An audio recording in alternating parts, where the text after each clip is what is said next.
ನನಗೆ ಗೊತ್ತಾಗ್ತಿರ್ಬೋದು ನಿಮಗೆ ನಾನು ಯಾವಾಗಿಂದ ಬ್ಲಾಗ್ ಸ್ಟಾರ್ಟ್ ಮಾಡ್ತಿದ್ದೀನಿ ಅಂತ. ಸೊ ನಾಳೆ ವರಮಹಾಲಕ್ಷ್ಮಿ ಹಬ್ಬ ಇರೋದ್ರಿಂದ ಎಲ್ಲ ತಯಾರಿ ತುಂಬಾ ಜೋರಾಗಿ ನಡೀತಾ ಇದೆ. ಸೊ ನಾನು ಅಂದ್ಕೊಂಡೇ ಇರಲಿಲ್ಲ ಆ್ಯಕ್ಚುಲಿ ಲಕ್ಷ್ಮೀ ಪದಕ ತರ್ತೀನಿ, ಇವತ್ತು ದಿನ ಲಕ್ಷ್ಮೀ ಪದಕದಿಂದನೇ ಈ ಒಂದು ಹಬ್ಬನ ಇನ್ನೂ ಸುಂದರವಾಗಿ ಆಗುತ್ತೆ ಅಂತ ನಾನು ಅಂದ್ಕೊಂಡೇ ಇರಲಿಲ್ಲ. ತಾಯಿ ನಮ್ಮಮ್ಮ ಮನೆಗೆ ಬಂದಿದ್ದಾರೆ, ಲಕ್ಷ್ಮೀ ತಾಯಿ. ತುಂಬಾ ಖುಷಿ ಆಗ್ತಿದೆ. ನೈಟೆಲ್ಲ ಮಲಗಬಾರ್ದು ಅಂತ ಅಂದ್ಕೊಂಡಿದ್ದೀನಿ. ನೈಟೆಲ್ಲ ಕೆಲಸ ಮಾಡಿಕೊಂಡು ಅಡುಗೆ ಎಲ್ಲ ಮಾಡಿಕೊಂಡು ಪೂಜೆ ತಯಾರಿ ಎಲ್ಲ ಮಾಡಿಕೊಂಡು ಹಬ್ಬನ ಬೆಳಗ್ಗೆ ಒಂದು 4 ಗಂಟೆ ಅನ್ನೋಷ್ಟಿಗೆ ಪೂಜೆ ಎಲ್ಲ ಕಂಪ್ಲೀಟ್ ಮಾಡಬೇಕು ಅಂದ್ಕೊಂಡಿದ್ದೀನಿ. ನೋಡುವ ಹೇಗಾಗುತ್ತೋ ಗೊತ್ತಿಲ್ಲ, ಸ್ವಲ್ಪ ಹೆಚ್ಚು ಕಡಿಮೆ ಆಗ್ಬೋದು, ಬಟ್ ತುಂಬ ಚೆನ್ನಾಗಿ ಆಗುತ್ತೆ ಅಂತಲೇ ಅಂದ್ಕೊಂಡಿದ್ದೀನಿ. ಸೊ ಹಾಗಾಗಿ ಇವಾಗ ಆಲ್ರೆಡಿ ಟೈಮ್ 10 ಗಂಟೆ ಆಗಿದೆ. ಎಲ್ಲ ನಾವು ಇವತ್ತು ಹೋಗಿ ಮಾರ್ಕೆಟ್ಗೆ ಹೋಗಿ ಸೀರೆ ಆಗಿರ್ಬೋದು ಪ್ರತಿಯೊಂದೂ ಇವತ್ತೇ ಎಲ್ಲ ನಾವು ಮಾಡ್ಕೊಂಡ್ವಿ. ಯಾಕಂದ್ರೆ ಟೈಮ್ ಕೂಡ ಇದ್ದಿಲ್ಲ. ಯಾಕಂದರೆ ಮೊನ್ನೆ ತಿರುಪತಿಗೆ ಹೋಗಿ ಬಂದಾದಮೇಲೆ ಮತ್ತೂ ನಮಗೆ ಸ್ವಲ್ಪ ಫ್ರೆಂಡ್ ಮನೆಗೆ ಹೋಗಿ ಬಂದಮೇಲೆ ಸ್ವಲ್ಪ ನಾನ್ ವೆಜ್ ಬೇರೆ ಇದು ಮಾಡ್ಕೊಂಡ್ಬಿಟ್ಟಿದ್ವಿ, ತಿಂದುಬಿಟ್ಟಿದ್ವಿ. ಒಂದು ರೀಸನ್ಗೋಸ್ಕರ ನಾವು ತಿಂದಿದ್ವಿ ಅಂತಂದು ಮನೆಯೆಲ್ಲ ಕ್ಲೀನ್ ಮಾಡಬೇಕಾಯಿತು ಮತ್ತೊಂದು ಸಲ. ಸೊ ಹಾಗಾಗಿ ಲೇಟ್ ಆಯಿತು. ಅದು ಬಿಟ್ಟರೆ ಇನ್ನೇನೂ ಇಲ್ಲ. ಸೊ ಅದಕ್ಕೋಸ್ಕರ ಮತ್ತೆ ಕಿಚನಿಂದ ಹಿಡಿದು ಪ್ರತಿಯೊಂದು ಎಡ್ಡು ಸೈಡ್ ಎಲ್ಲ ಕ್ಲೀನ್ ಮಾಡಿಕೊಂಡು ಮತ್ತು ಇವತ್ತೇ ಎಲ್ಲ ಕ್ಲೀನ್ ಮಾಡ್ಕೊಂಡು ಎಲ್ಲನೂ ಇವತ್ತೇ ತೊಗೊಂಬಂದು ಪೂಜೆ ತಯಾರಿ ಎಲ್ಲ ಮಾಡ್ತಾಯಿದ್ದೀನಿ. ನಂದು ಎಲ್ಲನೂ ಕ್ಲೀನಾಗಿದೆ. ಪೂಜೆ ದೇವ್ರ ಕೋಣೆ ಸ್ವಲ್ಪ ಕ್ಲೀನ್ ಮಾಡಿಬಿಟ್ಟು ಮತ್ತು ಎಲ್ಲ 12 ಗಂಟೆ ಮೇಲೆ ಎಲ್ಲನೂ ಅವತ್ತಿನ ದಿನ ಬಿದ್ದಿರುತ್ತೆ ಅಲ್ವಾ. ಸೊ ಹಾಗಾಗಿ ಅವತ್ತೇ ಎಲ್ಲನೂ ಸಹ ಸ್ಟಾರ್ಟ್ ಮಾಡ್ಕೋಬೇಕು. ಯಾಕಂದರೆ 12 ಗಂಟೆ ಒಳಗೆ ಮಾಡಿಕೊಂಡ್ರೆ ಅದು ಗುರುವಾರದ ಹಬ್ಬ ಆಗೋಗ್ಬಿಡುತ್ತೆ. ಅವತ್ತಿನ ದಿನಕ್ಕೆ ಬೀಳುತ್ತೆ. ಆ ಒಂದು ಕಾರಣಕ್ಕೋಸ್ಕರ 12 ಗಂಟೆ ಮೇಲೇ ಎಲ್ಲ ಅಡುಗೆ ತಯಾರಿ ಪೂಜೆ ತಯಾರಿ ಎಲ್ಲ ಮಾಡ್ಕೊಳ್ಳೋಣ ಅಂತ ಅಂದ್ಕೊಂಡಿದ್ದೀನಿ. ಸೊ ನೋಡೋಣ. ಹೋದ ವರ್ಷ ನಾವು ಸಿಂಪಲಾಗಿ ಮಾಡಬೇಕು ಅಂತ ಅಂದ್ಕೊಂಡಿದ್ವಿ. ಅದು ಮದುವೆ ಆಗಿದ್ದ ವರ್ಷ, ಫಸ್ಟ್ನೇ ವರ್ಷನ ಅಷ್ಟು ಚೆನ್ನಾಗಿ ಅಂದ್ಕೊಂಡಿರಲಿಲ್ಲ, ಬಟ್ ಸಿಂಪಲಾಗೆ ಮಾಡಿದ್ವಿ. ಬಟ್ ಅಷ್ಟು ಚೆನ್ನಾಗಿ ಅದು ನಮ್ಮ ಒಂದು ಶಕ್ತಿ ಮೀರಿ ಮಾಡಿದ್ವಿ. ತುಂಬಾ ಚೆನ್ನಾಗಾಗಿತ್ತು. ಈ ಸರಿ ಅದಕ್ಕಿಂತ ಚೆನ್ನಾಗಾಗುತ್ತೆ ಅಂತ ಅಂದ್ಕೊಂಡಿದ್ದೀನಿ, ಬಟ್ ಅಂದ್ಕೊಂಡಿರಲಿಲ್ಲ ನಾನು ಇನ್ನೂ ಸಿಂಪಲಾಗಿ ಆಗುತ್ತೇನೋ ನೋಡುವ. ಹೋದ ವರ್ಷಕ್ಕಿಂತ ಈ ವರ್ಷ ತುಂಬ ಚೆನ್ನಾಗಾಗಬೇಕು ಅಂತ ಅಂದ್ಕೊಂಡಿದ್ದೆ. ಬಟ್ ನಿಜವಾಗ್ಲೂ ಹಾಗೆ ಆಗುತ್ತೆ ಅಂತ ಅಂದ್ಕೊಂಡಿದ್ದೆ. ಅದರಲ್ಲೂ ಲಕ್ಷ್ಮೀ ತಾಯಿದು ಮುಖವಾಡ ನಮ್ಮ ಮನೆಗೆ ಬಂದ್ಮೇಲೆ ಇನ್ನೂ ಒಂದು ಪೂಜಾ ಕಳೆ ಹೆಚ್ಚಾಗ್ತಿದೆ ಅಂತ ಅನ್ನಿಸ್ತಿದೆ. ತುಂಬ ಖುಷಿ ಆಗ್ತಿದೆ. ನಾನು ಅಂದ್ಕೊಂಡೆ ನಾನು ತೊಗೊಂಬರ್ತೀನಿ ಅಂತ. ಬಟ್ ನೋಡೋಣ ಪೂಜೆ ಯಾವ ರೀತಿಯಾಗಿ ಆಗುತ್ತೆ ಏನು ಅಂತ.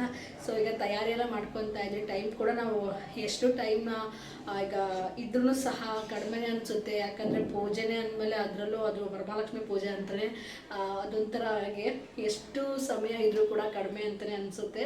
ಹೋದ ವರ್ಷ ಸಹ ಬೆಳಗಿನ ಜಾವ ಬೇಗ ಇದು ಮಾಡಿದ್ದೆ. ಈ ಸಲ ಮಲಗಲೇಬಾರ್ದು ಅಂದ್ಕೊಂಡಿದ್ದೀನಿ.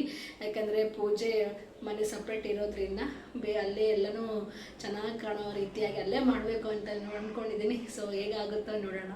ಸೊ ಇವತ್ತಿನ ವ್ಲಾಗ್ನ ಯಾರು ಕೂಡ ಮಿಸ್ ಮಾಡಿದೆ ನನ್ನ ಒಂದು ವರಮಹಾಲಕ್ಷ್ಮಿ ಹಬ್ಬದ ಒಂದು ಪೂಜೆ ವ್ಲಾಗ್ನ ಎಲ್ಲರೂ ದಯವಿಟ್ಟು ನೋಡಿ ಅಂತ ನಾನು ಕೇಳ್ಕೊಳ್ತೀನಿ. ಸೊ ಪೂಜೆ ಯಾವ ರೀತಿಯಾಗಿ ಮಾಡ್ತೀನಿ ಅಂತಲೂ ನಿಮಗೂ ಕೂಡ ತೋರಿಸ್ತೀನಿ, ಬನ್ನಿ.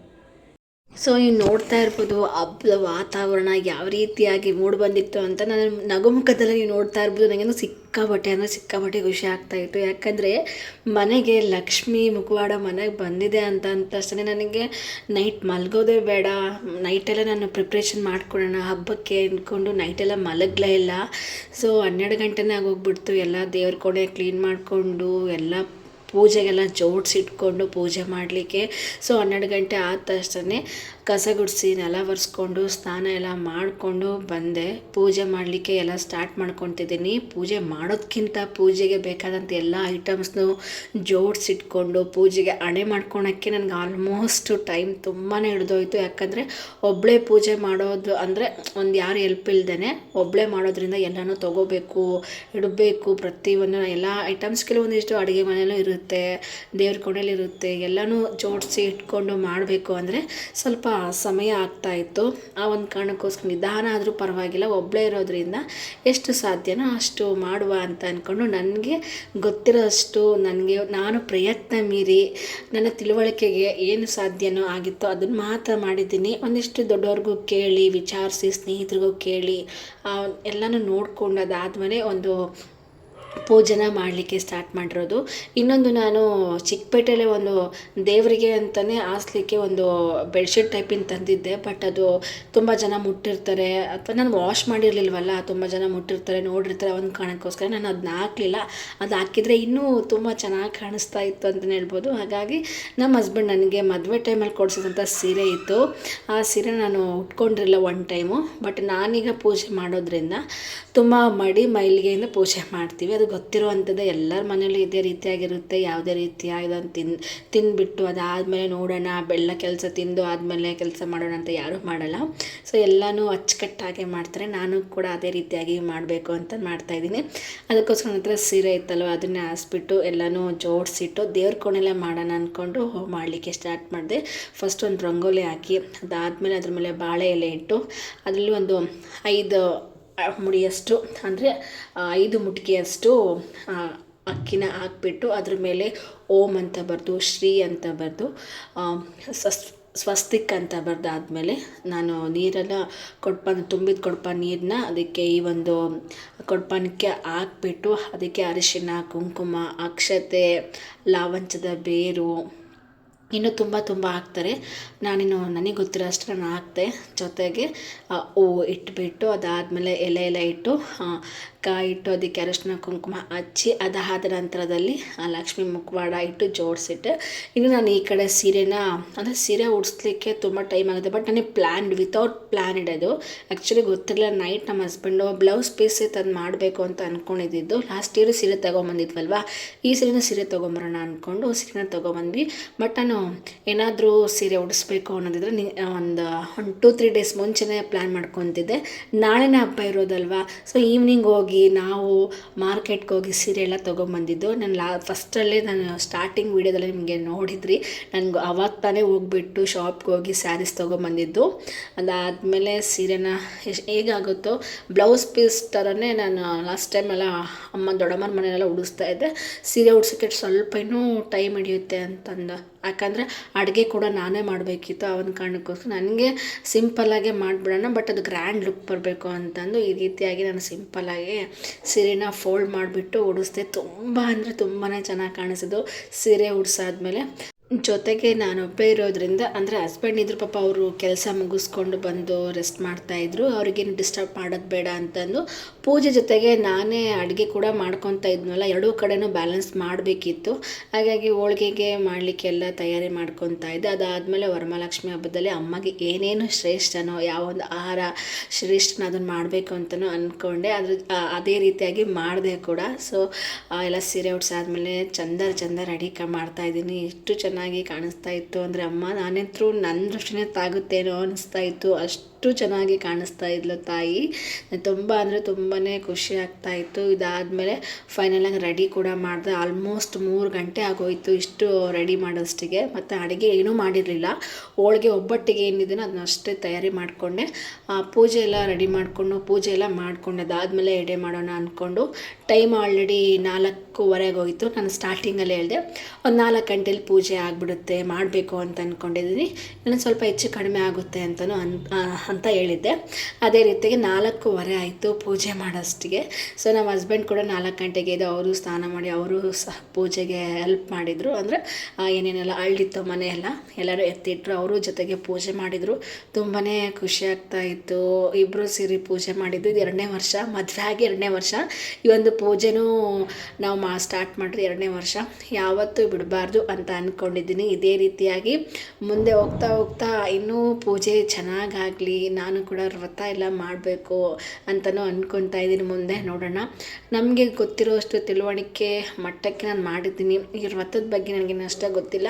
ಯಾರಾದರೂ ಹೇಳ್ಕೊಟ್ರೆ ಅದು ಗೊತ್ತಾಗುತ್ತೆ ಅಲ್ವಾ. ಯಾಕಂದರೆ ದೊಡ್ಡವರು ಅಂತ ಅಂದಾಗ ನಮ್ಮ ಕಡೆ ಇದೆಲ್ಲ ಮಾಡಲ್ಲ. ದೀಪಾವಳಿ ಹಬ್ಬನ ಇದೇ ರೀತಿಯಾಗಿ ಮಾಡ್ತಾರೆ. ನಾನು ಸ್ವಲ್ಪ ಅದೇ ರೀತಿಯಾಗಿ ಮಾಡಿರೋದು. ದೊಡ್ಡಮ್ಮನ ಮನೇಲಿದ್ದಾಗ ದೀಪಾವಳಿ ಹಬ್ಬಕ್ಕೆಲ್ಲ ಇದೇ ರೀತಿಯಾಗಿ ರೆಡಿ ಮಾಡ್ತಾ ಇದ್ನಲ್ಲ, ಆ ಒಂದು ರೀಸನ್ಗೋಸ್ಕರ ನಾನು ಒಂದು ಸ್ವಲ್ಪ ನೆನಪಿತ್ತು, ಹಾಗಾಗಿ ಅದೇ ರೀತಿಯಾಗಿ ಮಾಡಿದ್ದೀನಿ. ಇನ್ನು ಪೂಜೆ ತುಂಬ ಚೆನ್ನಾಗಾಯಿತು. ನಾನು ಅಂದ್ಕೊಂಡಿದ್ದ ಟೈಮ್ಗೆ ಸ್ವಲ್ಪ ಹೆಚ್ಚು ಕಡಿಮೆ ಅಂತ ಹೇಳಿದ್ನಲ್ಲ, ಅದೇ ರೀತಿಯಾಗಿ ಆಯಿತು. ಅದ್ರ ಪರವಾಗಿಲ್ಲ. 5 ಗಂಟೆ ಒಳಗಡೆ ಪೂಜೆ ಆಯಿತು. ಬ್ರಾಹ್ಮಿ ಮುಹೂರ್ತದಲ್ಲಿ ಅನ್ನೋ ಖುಷಿ ಜಾಸ್ತಿ ಆಯಿತು. ಸೊ ಇದಾದಮೇಲೆ ದೇವರಿಗೆ ಎಡೆ ಮಾಡಲಿಕ್ಕೆ ಸ್ಟಾರ್ಟ್ ಮಾಡ್ತಾಯಿದ್ದೆ. ಬೇಗನೆ ನಾನು ಹೋಳಿಗೆ ಎಲ್ಲ ಮಾಡಲಿಕ್ಕೆ ಪ್ರಿಪೇರ್ ಮಾಡ್ಕೊಂಡಿದ್ನಲ್ವಾ. ಬಟ್ ತುಂಬ ಚೆನ್ನಾಗಿ ಹೋಳಿಗೆ ಎಷ್ಟು ಸ್ಮೂತಾಗಿ ಬರ್ತಾಯಿತ್ತು ಅಂದರೆ, ನನಗಂತೂ ಬೇಗ ಇಟ್ಟು ಕಲಸಿಟ್ಟಿದ್ನಲ್ಲ, ಅದಕ್ಕೆ ತುಂಬ ಚೆನ್ನಾಗಿ ಬಂತು ಅಂತ ಹೇಳ್ಬೋದು. ಏನು ದೇವರಿಗೆ ಎಡೆ ಮಾಡಲಿಕ್ಕೆಲ್ಲ ರೆಡಿ ಮಾಡಿಕೊಂಡು, ನಾನು ಕೂಡ ಸ್ಯಾರಿ ಕೊಡಿಸಿದ್ರಲ್ಲ ನಮ್ಮ ಹಸ್ಬೆಂಡು, ಸ್ಯಾರಿ ಉಟ್ಕೊಂಡು ರೆಡಿ ಆಗ್ತಾಯಿದ್ದೆ. ಅದಾದಮೇಲೆ ಹೂವು ಮುಟ್ಕೊಳ್ಳಿಕ್ಕೆ ಸರ್ಕಸ್ ಮಾಡ್ತಾಯಿದ್ನಲ್ಲ, ಅದಕ್ಕೆ ನಮ್ಮ ಹಸ್ಬೆಂಡ್ ಬಾಯಲ್ಲಿ ನಾನು ಮುಡಿಸ್ತೀನಪ್ಪಿ ಅಂತೇಳಿ ಹೂವು ಮುಡಿಸ್ತಾಯಿದ್ರು. ನೋಡಿಬಿಟ್ಟು ಎಷ್ಟು ಚೆನ್ನಾಗಿ ಕಾಣಿಸ್ತಿದೆಯಾ ಅಪ್ಪಿ, ಗೌರಮ್ಮ ಥರನೇ ಕಾಣ್ತಾ ಇದೆಯಾ, ದೇವ್ರಿಗೆ ಯಾವ ರೀತಿಯಾಗಿ ಎಷ್ಟು ಚೆಂದ ಅಲಂಕಾರ ಮಾಡಿದೆ, ನೀನು ಕೂಡ ಅಷ್ಟೇ ಚೆನ್ನಾಗಿ ಲಕ್ಷ್ಮಿ ಥರನೇ ಕಾಣ್ತಿದ್ಯಾ ಅಂತೆಲ್ಲ ಹೇಳಿದ್ರು. ನನಗೆ ತುಂಬಾ ಖುಷಿ ಆಗ್ತಾಯಿತ್ತು. ಇದಾದಮೇಲೆ ಕಂಕಣ ಕಟ್ಟಿದ್ವಲ್ಲ, ಅವರಿಗೆ ನಾನು ಕಟ್ಟಿದೆ, ನನಗೆ ಅವ್ರು ಕೊಟ್ಟಿದ್ರು. ಇದಾದಮೇಲೆ ಎಡೆ ಎಲ್ಲ ಮಾಡಿಬಿಟ್ಟು ಮತ್ತೆ ಇನ್ನೊಂದು ಟೈಮ್ ಪೂಜೆ ಮಾಡಿದ್ವಿ. ಟೈಮ್ ಆಲ್ರೆಡಿ ಆವಾಗ 7:30-8 ಗಂಟೆ ಆಗಿತ್ತು ಅಂತ ಅನಿಸುತ್ತೆ. ಮತ್ತೊಂದು ಸಲ ಪೂಜೆ ಮಾಡಿದ್ವಿ. ಎಡೆ ಮಾಡಾದ್ಮೇಲೆ ತುಂಬಾ ಮನಸ್ಸಿಗೆ ಸಮಾಧಾನ, ಖುಷಿ, ಸಂತೋಷ, ನೆಮ್ಮದಿ ಅಂತಲೇ ಹೇಳ್ಬೋದು. ಎಷ್ಟು ಖುಷಿ ಆಗ್ತಿತ್ತು ಅಂದಾಗ ನಾವು ನಮ್ಮ ಅತ್ತೆಗೂ ಕೂಡ ಕರೆದ್ವಿ. ಅಂದರೆ ನಾಳೆ ಊರಲ್ಲಿ ಸಹ 100 ಹುಣ್ಣಿಮೆ ಇರೋದ್ರಿಂದ ಜನಿವಾರದ ಹಬ್ಬ ಅಂತ ಕೂಡ ಮಾಡ್ತೀವಿ ನಮ್ಮ ಕಡೆ. ಅಂದರೆ ಹಸ್ಬೆಂಡ್ ಕಡೆ ಮಾಡ್ತಾರಂತೆ. ಆ ಒಂದು ಕಾರಣಕ್ಕೋಸ್ಕರ ನೀವು ಈ ವರ್ಷ ನೀವು ಮಾಡ್ಕೊಳ್ರಮ್ಮ, ಮುಂದಿನ ವರ್ಷ ಬರ್ತೀನಿ ಅಂತ ಹೇಳಿದರು. ಸರಿ ಅಮ್ಮ ಅಂತ ಹೇಳ್ಬಿಟ್ಟು ನಮ್ಮ ಅಪ್ಪ ಅಮ್ಮಗೂ ಕರೆದ್ವಿ, ದೊಡ್ಡಮ್ಮಗೂ ಕರೆದ್ವಿ. ಅವರು ಕೂಡ ಅದೇ ಹೇಳಿದರು, ನಾವು ನಮ್ಮ ಮನೇಲೂ ಮಾಡಬೇಕಲ್ಲ ಅಂತೆಲ್ಲ ಹೇಳಿದರು. ಸರಿ ಬಿಡಿ ಅಂದ್ಕೊಂಡು, ನಾನು ಇಷ್ಟು ಗ್ರ್ಯಾಂಡಾಗಿ ಆಗುತ್ತೆ ಅಂತ ಅಂದ್ಕೊಂಡೇ ಇರಲಿಲ್ಲ. ಆಗಿದ್ದರೆ ಎಲ್ಲರನ್ನೂ ಕರೀತಾ ಇದ್ದೆ. ಒಂಥರ ತುಂಬಾ ಖುಷಿ ಆಗ್ತಿತ್ತು. ಇನ್ನೂ ಮನೆಯಲ್ಲಿ ಜನ ಇದ್ದು ಇನ್ನೂ ಪೂಜೆ ಕಡೆ ಇನ್ನೂ ಹೆಚ್ಚಾಗ್ತಾ ಇತ್ತು ಅಂತಲೇ ಹೇಳ್ಬೋದು. ಅದ್ರ ಪರವಾಗಿಲ್ಲ, ನೆಕ್ಸ್ಟ್ ಇಯರಿಂದ ಕರಿಯೋಣ ತಗೋ, ಮಿಸ್ ಮಾಡೋದು ಬೇಡ ಅಂತ ಹೇಳಿದ್ರು ನಮ್ಮ ಹಸ್ಬೆಂಡು. ಇದಾದಮೇಲೆ ಪೂಜೆ ಎಲ್ಲ ಆದಮೇಲೆ ಅವರು ಕೂಡ ನೈವೇದ್ಯಕ್ಕೆ ದೇವರಿಗೆ ಸಲ್ಲಿಸ್ತಾ ಇದ್ದಾರೆ. ಪೂಜೆ ಎಲ್ಲ ನೋಡ್ತಾ ಇರ್ಬೋದು. ಆದರೆ ನಮ್ಮ ಪೂಜೆ ಮಾಡಿದ್ರೆ ನನಗಿನ್ನ ಒಂದು ಕೈ ಮೇಲೆ ನಮ್ಮ ಹಸ್ಬೆಂಡು ಅಂತಲೇ ಹೇಳ್ಬೋದು. ಅಷ್ಟು ಅಚ್ಚುಕಟ್ಟಾಗಿ ಮಾಡ್ತಾರೆ. ಯಾಕಂದರೆ ದೇವಸ್ಥಾನದಲ್ಲಿ ಅವ್ರಿಗೆ ಪೂಜೆ ಮಾಡಿ ಅಭ್ಯಾಸ ಇದೆ ಅಲ್ವಾ, ಆ ಒಂದು ರೀಸನ್ಗೋಸ್ಕರ. ಅದೇ ಅಂತಲ್ಲ, ಅದ್ರ ಜೊತೆಗೆ ಅವ್ರಿಗೂ ಸಹ ದೇವ್ರ ಮೇಲೆ ಭಕ್ತಿ ಜಾಸ್ತಿ ಅಂತಲೇ ಹೇಳ್ಬೋದು. ಈಗ ನೋಡ್ತಾ ಇದ್ದೀರಲ್ವ, ನಾನೇನು ಹೇಳೋದು, ಅಷ್ಟು ಚೆನ್ನಾಗಿ ಪೂಜೆ ಮಾಡ್ತಾರೆ. ಒಂಥರ ಇಬ್ಬರು ಸೇರಿಕೊಂಡು ಪೂಜೆ ಮಾಡಿದ್ದು ಎಷ್ಟು ಚೆನ್ನಾಗಿ ಅನ್ನಿಸ್ತು ಅಂದರೆ, ಮನಸ್ಸಿಗೆ ತುಂಬಾ ಖುಷಿ ಆಗ್ತಾಯಿತ್ತು, ಸಮಾಧಾನ, ನೆಮ್ಮದಿ ಅಂತಲೇ ಅನ್ನಿಸ್ತಾಯಿತ್ತು. ಈ ಥರ ಪೂಜೆ ಎಲ್ಲ ಮುಗಿದ್ಮೇಲೆ ಹೊರಗಡೆ ಒಂದಿಷ್ಟು ಫೋಟೋಸು, ವೀಡಿಯೋಸ್ ಎಲ್ಲ ಮಾಡ್ಕೊಂಡ್ವಿ. ಇದಾದಮೇಲೆ ನೋಡ್ತಾ ಇರ್ಬೋದು, ಇನ್ನೆಲ್ಲ ಮನೆಗೆ ಅಡುಗೆ ಮಾಡಿದ್ದೆ ಅಂತಂದು ರೈಸು, ಪುಳಿಯೋಗರೆ, ಕೋಸಂಬರಿ, ಮೊಸರನ್ನ. ಯಾಕಂದರೆ ದೇವರಿಗೆ ಏನೇನು ಶ್ರೇಷ್ಠನೋ ಅದಕ್ಕೋಸ್ಕರನೇ ಎಲ್ಲನೂ ಮಾಡಿದ್ವಿ. ಜೊತೆಗೆ ಮುಳಗಾಯಿ ಪಲ್ಯ, ಕಟ್ಟಿನ ಸಾಂಬಾರು, ಹೋಳ್ಗೆ. ಅಂದರೆ ಹೋಳ್ಗೆ ಫುಲ್ ಮಾಡಿಟ್ಟಿರಲಿಲ್ಲ, ಬಿಸಿದು ಹಾಗೆ ಮಾಡ್ಕೊಂಡು ತಿನ್ನೋಣ ಅಂತ ಅಂದ್ಕೊಂಡ್ವಿ. ಸೊ ಹಾಗಾಗಿ ಎಷ್ಟು ಬೆಳಗ್ಗೆಗೆ ಏನು ಬೇಕಿತ್ತು ಅಷ್ಟೇ ಮಾಡಿದ್ವಿ. ಅವ್ರ ತಮ್ಮನೂ ಕೂಡ ಕಾಲ್ ಮಾಡಿ ಹೇಳಿದ್ವಿ, ಬರ್ತೀನಿ ಅಂತ ಹೇಳಿದರು. ಅಂದರೆ ಕೆಲಸದಲ್ಲಿದ್ದೀನಿ, ಮುಗಿಸಿದ್ರೆ ಟೈಮ್ ಇದ್ದರೆ ಬರ್ತೀನಿ ಅಂತ ಹೇಳಿದರು. ಅದಾದಮೇಲೆ ಸಂಜೆ ಆಯಿತು. ಸಂಜೆಯಿಂದ ವ್ಲಾಗ್ ಸ್ಟಾರ್ಟ್ ಮಾಡ್ಕೊಂಡಿದ್ದೀನಿ.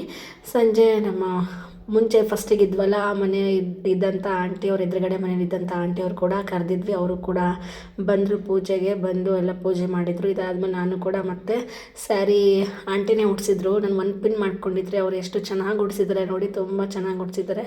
ಜೊತೆಗೆ ಅವ್ರ ಮೊಮ್ಮಗಳು ಬಂದಿದ್ಲು. ಅವಳು ಎಷ್ಟು ಕ್ಯೂಟಿ ಅಂದರೆ ತುಂಬ ಮಾತಾಡ್ತಾಳೆ ಅಂತೆ. ಬಟ್ ನಮ್ಮ ಮನೆಗೆ ಬಂದಾಗ ಫುಲ್ ಸೈಲೆಂಟಾಗಿರ್ತಾಳೆ. ಬಟ್ ಹೇಳಿದ ಮಾತೆಲ್ಲ ಕೇಳ್ತಿರ್ತಾಳೆ.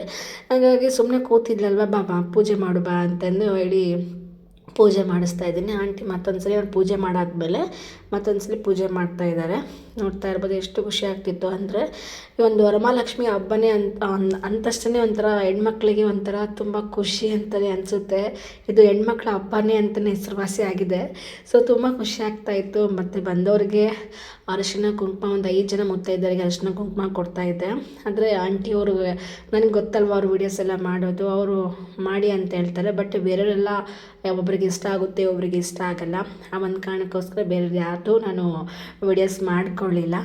ಇವ್ರಿಗೂ ಅರಿಶಿನ ಕುಂಕುಮ ಕೊಟ್ಟು ಉಡಿ ತುಂಬಿದೆ. ಜೊತೆಗೆ ಅವ್ರ ಮೊಮ್ಮಗಳಿಗೂ ಸಹ, ಯಾಕಂದರೆ ಅವ್ರ ಮಗಳಿಗೆ ಪಾಪು ಆಗಿತ್ತು. ಆ ಒಂದು ಕಾರಣಕ್ಕೋಸ್ಕರ ಅವ್ರ ಮಗಳು ಬಂದಿರಲಿಲ್ಲ. ಹಾಗಾಗಿ ಅವ್ರ ಮಗಳ ಪರವಾಗಿ ಮೊಮ್ಮಗಳಿಗೆ ಉಡಿ ತುಂಬಿದ್ದು ಎಷ್ಟು ಕ್ಯೂಟಾಗಿತ್ತು ಅಂದರೆ ನೋಡಿ, ಎಷ್ಟು ಚೆನ್ನಾಗಿ ಕೂತ್ಕೊಂಡಿದ್ದಾಳೆ. ನೋಡ್ತಾ ಇರ್ಬೋದು. ಅಂದರೆ ಏನೋ ಗೊತ್ತಿಲ್ಲ, ಗಂಡು ಮಕ್ಳಿಗೆ ಕಂಪೇರ್ ಮಾಡಿದ್ರೆ ಚಿಕ್ಕ ಮಕ್ಕಳಿದ್ದಾಗ ಹೆಣ್ಮಕ್ಳಿದ್ದಾಗ ತುಂಬಾ ಖುಷಿ ಅನಿಸುತ್ತೆ. ಮನೆಗೇನೋ ಒಂಥರ ಕಳೆ ಬಂದಂಗೆ ಆಗುತ್ತೆ ಅಂತಲೇ ಹೇಳ್ಬೋದು. ಈಗ ನೋಡ್ತಾ ಇರೋದು ನಮ್ಮ ಹಸ್ಬೆಂಡ್ ಅದಕ್ಕೋಸ್ಕರ ಬೆಳಗಿಂದ ಅಷ್ಟೊತ್ತರ ನಾನು ವೀಡಿಯೋ ಮಾಡಿಕೊಂಡು ಒಂದ್ಸಲೂ ಬಂದು ವೀಡಿಯೋ ಕ್ಯಾಪ್ಚರ್ ಮಾಡ್ಕೊಳ್ಳಿಲ್ಲ. ಬಟ್ ಪಾಪುಗೆ ಉಡಿ ತುಂಬ್ತಾ ಇರುವಾಗ ಬಂದು ಅವರೇ ನಿಂತ್ಕೊಂಡು ವೀಡಿಯೋ ಮಾಡ್ತಾ ಇದ್ದಾರೆ. ನೋಡ್ತಾ ಇರ್ಬೋದು. ಅದೇನೋ ಗೊತ್ತಿಲ್ಲ, ನಮ್ಮ ಹಸ್ಬೆಂಡ್ಗೆ ಹೆಣ್ಮಕ್ಳು ತುಂಬಾ ತುಂಬಾ ಇಷ್ಟಪಡ್ತಾರೆ. ಸೊ ಪೂಜೆ ಎಲ್ಲ ಮುಗಿದ್ಮೇಲೆ ನಾನು ಆಂಟಿಗೆ ಊಟಕ್ಕೆ ಅಂತಂದು ಅವಾಗ ತಾನೇ ಹೋಳಿಗೆ ಮಾಡ್ತಾಯಿದ್ದೀನಿ. ಯಾಕಂದರೆ ಬಿಸಿ ಬಿಸಿ ಹೋಳಿಗೆ ತಿಂದಾಗ ಒಂಥರ ರುಚಿ ಜಾಸ್ತಿ ಇರುತ್ತೆ, ತಣ್ಣಗಾದ್ಮೇಲೆ ಅಷ್ಟು ಚೆನ್ನಾಗಿ ಅನಿಸಲ್ಲ ಅಂದ್ಕೊಂಡು ಇಬ್ಬರು ಮಾತಾಡ್ತಾ ಮಾಡ್ತಾಯಿದ್ವಿ. ನಮ್ಮ ಹಸ್ಬೆಂಡು ವಿಂಡೋದಲ್ಲಿ ವೀಡಿಯೋ ಮಾಡ್ತಾ ಇದ್ದಾರೆ. ಅಂದರೆ ನೋಡಿ ಖುಷಿ ಆಗ್ತಾಯಿತ್ತು. ಬಟ್ ಮನೆ ಸ್ವಲ್ಪ ಅಳ್ಳಿದೆ, ಯಾಕಂದರೆ ಪೂಜೆ ಅಂದ ತಕ್ಷಣ ಎಲ್ಲ ಕಡೆಗೂ ಹಾಗೆ ಇರುತ್ತೆ. ಯಾಕಂದರೆ ನಾನೆಲ್ಲ ತುಂಬ ಮೇಕವರ್ ಮಾಡಿದಾಗ ಎಲ್ಲನೂ ಕ್ಲೀನಾಗಿ ಇಟ್ಟಿರ್ತೀನಲ್ವ, ಹಾಗಾಗಿ ಎಲ್ಲನೂ ಒಂದಿಷ್ಟು ಐಟಮ್ಸ್ ಕೆಳಗಡೆ ಇದೆ. ಹಾಗಾಗಿ ಆ ಥರ ಕಾಣಿಸ್ತಾ ಇದೆ. ಆಂಟಿನೂ ಬಂದು ಹೆಲ್ಪ್ ಮಾಡ್ತೀನಿ ಅಂದರು. ಪರವಾಗಿಲ್ಲ ಬಿಡಿ ಅಂತಂದು, ಇರಲಿ ಹೇಳು ಅಂತಂದರು. ಏನೂ ಬೇಡ, ಜಸ್ಟ್ ಹೋಳಿಗೆ ಒಂದು ತಿರುವಾಕಿ ಅಂತ ಅಂದೆ. ಅವರು ಸಹ ಊಟ ಮಾಡ್ಕೊಂಡು ಹೊರಟರು. ಸೊ ಇದಾದಮೇಲೆ ನಾವು ಕೂಡ ಅಕ್ಕ ಕರೆದಿದ್ರು ಕುಂಕುಮಕ್ಕೆ. ಸೊ ಅವ್ರ ಮನೆಗೆ ಹೋಗಿದ್ವಿ. ಅಲ್ಲಿ ಸಹ ಅಕ್ಕಪಕ್ಕದವರು ಮನೆಗೆ ಬಂದಿದ್ದರು. ಅವರು ಸಹ ತುಂಬ ಚೆನ್ನಾಗಿ ಚಂದ ರೆಡಿಯಾಗಿ ಬಂದಿದ್ದರು. ಹಾಗಾಗಿ ಅವ್ರದ್ದು ಒಂದಿಷ್ಟು ವೀಡಿಯೋಸ್ ಮಾಡ್ಕೊಂಡು, ಅಕ್ಕ ಹೊರಗಡೆ ಹೋಗಿರೋದ್ರಿಂದ ಆಂಟಿ ನನಗೆ ಕುಂಕುಮ ಕೊಡಮ್ಮ ಅಂತ ಹೇಳಿದ್ರು. ಹಾಗಾಗಿ ಅವರು ಪಾಪ ಅವ್ರಿಗೂ ಬೇರೆ ಕೆಲಸ ಇರುತ್ತೆ, ಅವರು ಬೇರೆ ಕಡೆ ಹೋಗ್ಬೇಕಲ್ವ, ಅವರು ಮನೆಗೆ ಬೇರೆ ಬರಬೇಕಲ್ವ. ಹಾಗಾಗಿ ನಾನೇ ಕುಂಕುಮ ಕೊಟ್ಟು ಆರತಿ ಬೆಳಗ್ತಾ ಇದ್ದೀನಿ. ಅವ್ರಿಗೊಂಥರ ಶಾಕು, ಆರತಿ ಬೆಳಗೋವಾಗ ಏನಿದು ಈ ಥರ ಬೆಳಗ್ತಾ ಇದ್ದಾರೆ. ಇಲ್ಲ ನಮ್ಮದು ನಮ್ಮ ಕಡೆ ಕಲ್ಚರು. ಅಕ್ಕನೂ ದಾವಣಗೆರೆ, ನಾನು ಸೇಮ್ ಅಲ್ಲೇ ದೊಡ್ಡಮ್ಮರ ಮನೇಲಿ ಇದ್ದಿದ್ವಲ್ಲ. ಈಗ ಒಂದು ಕಲ್ಚರ್ ನೋಡಿ ಅವ್ರಿಗೊಂಥರ ಶಾಕು, ಒಂದು ಕಡೆ ಖುಷಿ. ತುಂಬಾ ಅವ್ರಿಗೆ ಅಂದರೆ ಒಬ್ಬೊಬ್ರಿಗೆ ಒಂಥರ ಇಷ್ಟ ಆಗುತ್ತೆ. ಅಂದರೆ ಅವ್ರ ಕಡೆ ಪದ್ಧತಿ ಇಲ್ಲದಾಗ ನೋಡಿದಾಗ ಒಂದು ಸ್ವಲ್ಪ ಶಾಕ್ ಆಗುತ್ತೆ, ಏನು ಈ ರೀತಿಯಾಗಿ ಮಾಡ್ತಿದ್ದಾರೆ ಅಂತ. ಆಗ ಆಂಟಿ ಹೇಳಿದರು, ಇದು ದಾವಣಗೆರೆ ಪದ್ಧತಿ. ಅಂದರೆ ಬಂದವ್ರಿಗೆ ಅರಿಶಿನ ಕುಂಕುಮ ಕೊಡೋಕ್ಕೆ ತಗೊಳ್ಳಿಕ್ಕೆ ಬಂದವ್ರಿಗೆ ಕೊಡುವಾಗ ಎಲ್ಲ ಅದಾದಮೇಲೆ ಉಡಿ ತುಂಬಿದ್ಮೇಲೆ ಆರತಿ ಬೆಳಗೋದು ಇವ್ರ ಕಡೆ ಸಂಪ್ರದಾಯ ಅಂತ ಹೇಳಿದರು. ಆವಾಗ ಹೌದಾ ಅಂತೇಳಿ ಅವರು ಸಹ ಚೆನ್ನಾಗಿದೆ, ಇದೆಲ್ಲ ನಮಗೆ ಗೊತ್ತಿಲ್ಲ ಅಂತ ಹೇಳ್ತಾಯಿದ್ರು. ಸೊ ನಾವು ಕೂಡ ಕುಂಕುಮ ತೊಗೊಂಡು ಅಕ್ಕನ ಮನೇಲಿ ಊಟ ಮಾಡಿಕೊಂಡು ಸೀದಾ ಮನೆಗೆ ಬಂದೆ. ನಮ್ಮ ಮನೆಯಲ್ಲಿ ತಾಯಿ ತುಂಬ ಲಕ್ಷಣವಾಗಿ, ಸುಂದರವಾಗಿ, ತುಂಬ ಬ್ಯೂಟಿಫುಲ್ಲಾಗಿ ಕಾಣ್ತಾ ಇದ್ದಾಳಲ್ವ. ಹಾಗಾಗಿ ಯಾರ ದೃಷ್ಟಿನೂ ತಾಗಬಾರ್ದು ಅಂತಂದು ನಾನು ಕೆಂಪಾರತಿ ತೆಗಿತಾ ಇದ್ದೀನಿ. ನೋಡ್ತಾ ಇರ್ಬೋದು. ನನಗೇಂದ್ರೂ ಫಸ್ಟ್ ಟೈಮ್ ಈ ಥರ ಎಲ್ಲ ಮಾಡ್ತಾ ಇರೋದು. ಬಟ್ ಪೂಜೆ ಮಾಡಿದಾಗ ಇದನ್ನು ಮಾಡಬೇಕು, ದೃಷ್ಟಿ ತಾಗುತ್ತೆ ಅಮ್ಮಗೆ ಅಂತ ಹೇಳ್ತಾಯಿದ್ರು. ಹಾಗಾಗಿ ನಾನು ಕೂಡ ಇದನ್ನೆಲ್ಲ ಪ್ರಿಪೇರ್ ಮಾಡಿಕೊಂಡು ಮಾಡಿದೆ. ತುಂಬ ಮನಸ್ಸಿಗೆ ಖುಷಿ ಕೊಡ್ತಾಯಿತ್ತು. ಇವತ್ತಿನ ದಿನ ತುಂಬಾ ಚೆನ್ನಾಗಿತ್ತು. ನಂದು ಅಷ್ಟೇ ಅಲ್ಲ, ಪ್ರತಿಯೊಬ್ಬರು ಯಾರೆಲ್ಲ ವರಮಹಾಲಕ್ಷ್ಮಿ ಹಬ್ಬ ಮಾಡಿದ್ರು ಅವರು ಸಹ ಎಲ್ಲರೂ ತುಂಬ ಖುಷಿಯಿಂದನೇ ಆ ದಿನನ ಕಳೆದಿರ್ತಾರೆ ಅಂತ ಹೇಳಲಿಕ್ಕೆ ಇಷ್ಟಪಡ್ತೀನಿ. ಯಾಕಂದರೆ ನನ್ನ ದಿನ ಮಾತ್ರ ಅದ್ಭುತವಾಗಿತ್ತು. ತುಂಬ ಸಿಂಪಲಾಗಿರುತ್ತೆ, ಆಗುತ್ತೆ ಅಂತ ಅಂದ್ಕೊಂಡೆ. ಬಟ್ ನಾನು ಅಂದ್ಕೊಂಡಕ್ಕಿಂತ 2 ಪಟ್ಟು ಮೇಲೆ ಆಯಿತು. ಸೊ ನನಗೆ ಗೊತ್ತಿರೋಷ್ಟು ನಾನು ಮಾಡಿದೆ. ಇದಾದಮೇಲೆ ನಾಳೆ ಊರಿಗೆ ಹೋಗ್ಬೇಕಿತ್ತಲ್ವ, ಆ ಕಾರಣಕ್ಕೋಸ್ಕರ ನಾನು ಲಕ್ಷ್ಮಿದು ಇವತ್ತೇ ಕಳಸನ ಕದಲಿಸಿದೆ. ಯಾಕಂದರೆ ಮತ್ತೆ ನಾಳೆ ಇವತ್ತೇ ತೆಗಿಯೋಕ್ಕೆ ಬರಲ್ಲ, ಹುಣ್ಣಿಮೆ ಇದೆ ಅಂತೆಲ್ಲ ಹೇಳ್ತಾಯಿದ್ರು. ಆ ಒಂದು ಕಾರಣಕ್ಕೋಸ್ಕರ ತೆಗಿಲಿಲ್ಲ. ಸೊ ಇದಾಗಿತ್ತು ನಮ್ಮ ಮನೆಯ ವರಮಹಾಲಕ್ಷ್ಮಿ ಹಬ್ಬದ ವಾತಾವರಣ. ಹಬ್ಬ ಈ ರೀತಿಯಾಗಿ ಆಯಿತು. ಸೊ ಯಾರಿಗೆಲ್ಲ ಒಂದು ವ್ಲಾಗ್ ಇಷ್ಟ ಆಗಿದೆ ಪ್ಲೀಸ್ ಒಂದು ಲೈಕ್ ಮಾಡಿ, ಶೇರ್ ಮಾಡಿ, ಸಬ್ಸ್ಕ್ರೈಬ್ ಮಾಡಿ ಅಂತ ಹೇಳ್ತಾ ಇವತ್ತಿನ ವ್ಲಾಗ್ನ ಮುಗಿಸ್ತೀನಿ. ಎಲ್ಲರಿಗೂ ನಮಸ್ಕಾರ.